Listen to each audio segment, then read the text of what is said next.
Something that you may or may not know is for about a year and a half, Chad and I were actually cyberbullied by this one person. Cyberstalked. Cyberstalked.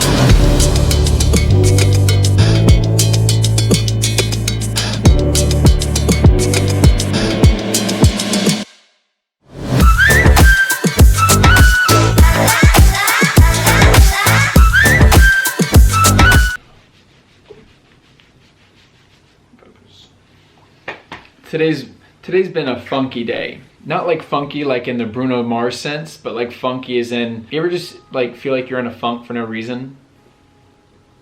But I think baby just needs to be loved well. I'm so sorry. I don't even know if they can see that.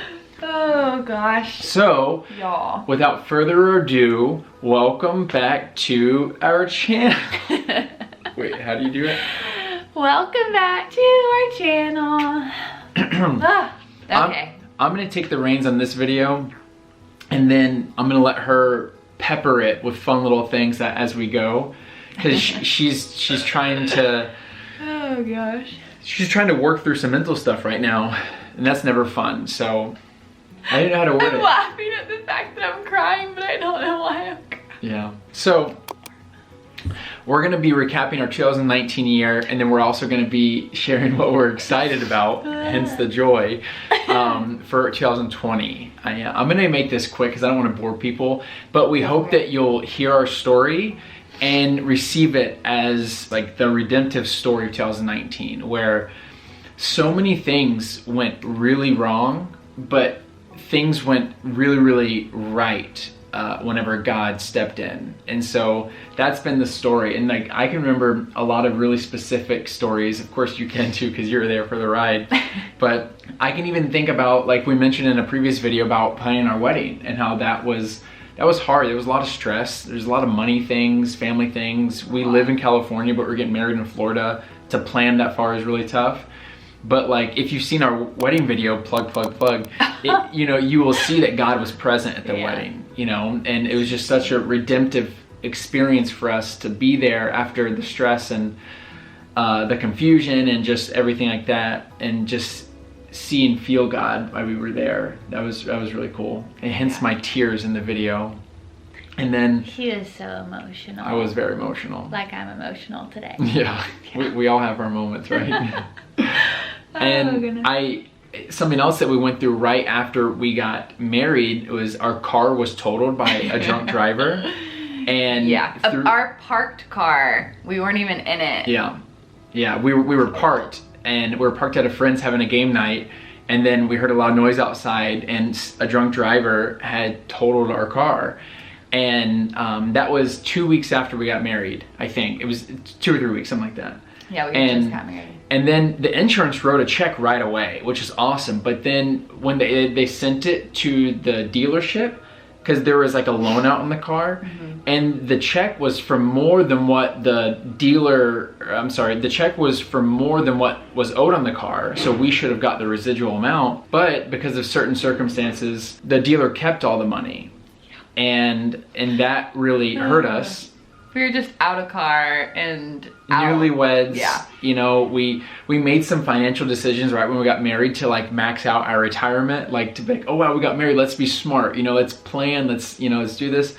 And so yeah, so that was really tough. And we had just paid for our honeymoon and the wedding, retirement, and then furnishing this apartment and stuff like that, which was really hard. But then there's 2 redemptions in there that were really cool. Is number 1, we had friends that were a part of that situation, that they knew it really well, and they gifted us one of their cars. And so yeah, which is oh gosh, like I was having a day like I'm having right now, because we were on the last day that the insurance was covering a rental car, and I had to Uber to a friend's. I was helping watch her kids that day, and the Uber was expensive, so I was just frustrated that we didn't have a plan, didn't know what we wanted to do, because there wasn't enough money in our account to just go buy a car that we actually wanted. It was just a hard situation in general, and I remember, well, the whole time we were still fighting for money.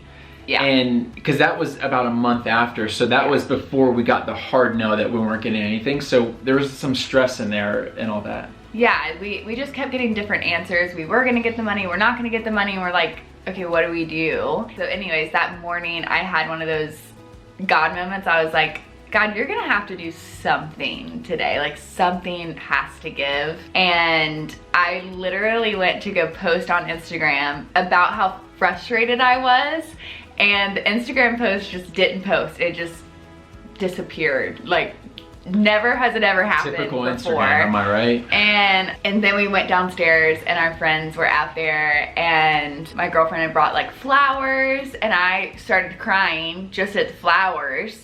And then she handed us the key to their second car, and I was like, oh my gosh, this is so kind. Like, if y'all are gonna let us borrow it, we promise we'll figure out something soon. And she looked at us and was like, no, it's yours.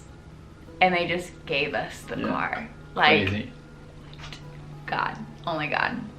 Yeah, so what's crazy is not only was that situation now fixed, but we were now in a better situation because the car was fully paid off. Yeah, no car payment. And so, like, not only it took us from like here to here to like here. Sometimes you don't always think that God's gonna take you to a better place from the pit, you know? He just, hopefully you'll get back on flat ground, you know? But we were way beyond flat ground because of that, which is crazy. Another thing that happened was we have a friend and a manager of ours who heard about the story, and about, I think 3 months ago, he decided to go to bat for us and fight for us to try to get that money. And he fought with that company. He fought with that car company for months. And he ended up getting a check from but rewinding a little bit, right whenever we got married, a lot of the reason why we were having a hard financial time is because I wasn't working.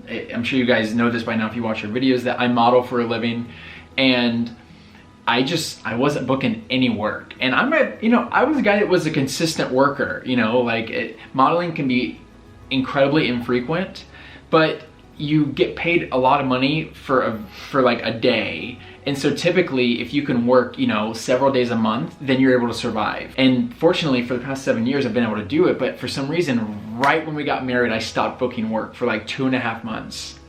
And that was brutal, because not only now do I want to put food on the table for me, but for now my wife. But what's cool about that situation is it took us to a place where we had to figure something out ASAP, especially because we're dealing with the car stuff. We had just spent our savings on the honeymoon, the wedding, the furnishing the apartment, everything. And then we found another potential career opportunity, and we were able to pursue something that now fills us as we've tried to fill other people, which is really exciting, because modeling it's not always doing it for me, as in like it doesn't make me feel like I'm providing something. And so because of that down period, we're able to really dig in to see what God wants us to do. And we feel like we're really coming up out of that time, and with new perspective on new careers and different opportunities. Yeah. Is there anything else you're really excited about that happened in 2019 that was like redemption? Yep. Something that you may or may not know is, for about 1.5 years, Chad and I were actually cyberbullied by this one person. Cyberstalked. Cyberstalked. Yeah, it was actually legitimately scary. They ended up getting our address, and anytime we picked up any type of social media, this person would create like hundreds of accounts just to bully us. They would reach out to us, our friends, our clients, our family, like, and say the worst, terrible things that you can possibly imagine. Just think of the worst thing that someone could say to you and times that by like 10. Yep, literally my thoughts. And so we had a private investigator, we had the state attorney's office on it, and what was it, like 3 months after we got married? Or it was in May. So it was March, April, May. 3 months? So 3 months after we got married, they actually found out who it was, and he got arrested. So that was very redemptive, because we found social media to be fun again, because for so long the joy had been completely sucked out of it, because we knew as soon as we got on the app, we were gonna either be frustrated, or we were gonna have to try to figure out a way for it not to bother us. And to know that that was just not gonna be an issue anymore was such a weight off of our shoulders. And so to put it in perspective, or to at least let you know how extreme it was, we literally had hired people or hired security at our wedding. Multiple security. Because we were nervous the person would show up. Yeah. And so it was not a small Well, thing. and it was less even just nervous. It was a real thing. They were posting the address and the time and everything about our wedding on social media saying, just wait. And, you know, and so we had undercover police and police in dress, like formal dress. And so, crazy time. But what's cool is we feel like that was an area we were really getting attacked in. And it made us not want to do anything on social media because it was just debilitating. It was terrible. But now we're in a place where we get to film videos like this and we get to hopefully leave people encouraged in the same place where we were getting discouraged, you know, just months before. Yeah. And so, you know what I mean? Redemption. Anything else? Anything? We went to a lot of places. We did go to a lot of places. Oh my gosh, we had a blast going to places. Let's see. February, we went to Bora Bora. Mm-hmm. March, we went to the Keys. Yep, the Florida Keys. The Florida Keys. I'm not gonna be able to do it by months, but we went to Lake Arrowhead. We went to Big Bear. We went to San Francisco. San Francisco. We went to Mexico. Where else did we? Oh, we went to New York. That was a lot of fun. We went to New York together. We went to Atlanta together. Atlanta. I feel like we're forgetting stuff. We're forgetting a ton. Anyways, we got to do a lot of traveling, which is fun. And now after seeing God redeem a lot of things in 2019, I know we're really looking forward to 2020. I guess you can just say we're gonna have more clear vision next year. Bless. I'm so sorry. So, babe, what are you looking forward to in 2020? I'm looking forward to our careers growing. I'm looking forward to walking more into the purposes that God has for us, further into the purposes. Yeah. It's been kind of weird right now because we feel like, I don't know if you guys know this, but Paul in the Bible, he was a tent maker, and so he would like do ministry, but he would also make tents to provide for his life. That's like an abbreviated version. And so lately, as Tori and I have been pursuing new careers, we've still had to do our regular jobs. That's why YouTube has been so infrequent, because we still have jobs. And so hopefully the regular jobs will continue to pull back as other things move forward. And that's what I'm excited, is to do more of what we've been doing this year. Yeah, our goal, fingers crossed, is to be posting 2 videos a week I can't in cross this. 2020. So that'll be exciting. Watch this. You ever seen people do that? All the fingers crossed, whatever. Anyways. Kind of looks like a game. Yeah, it's kind of weird.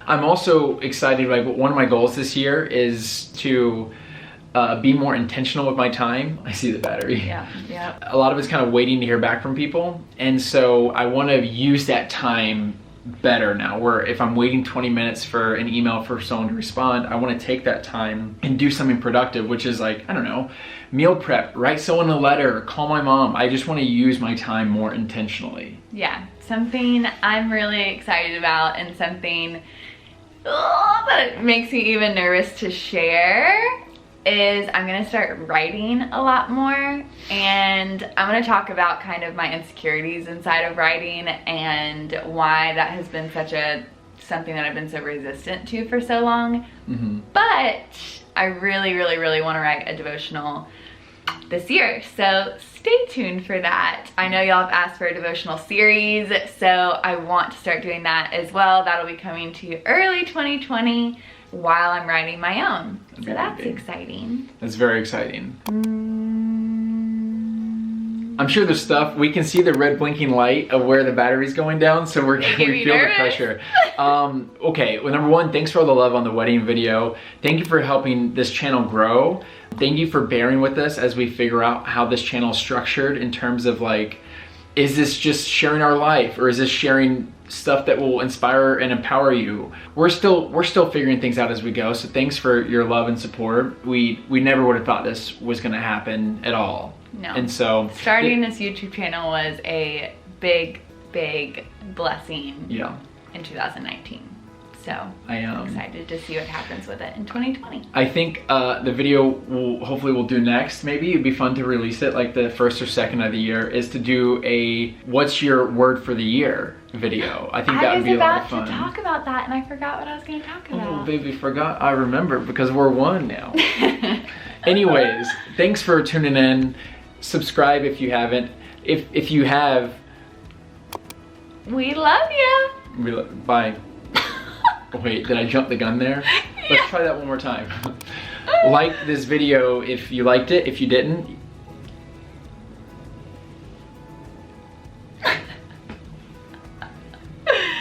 we'll see you guys in 2020. we'll see you next year. Bye. I love saying that. In the next decade. You just took it to a whole new level. You want to go make out? Yep, bye.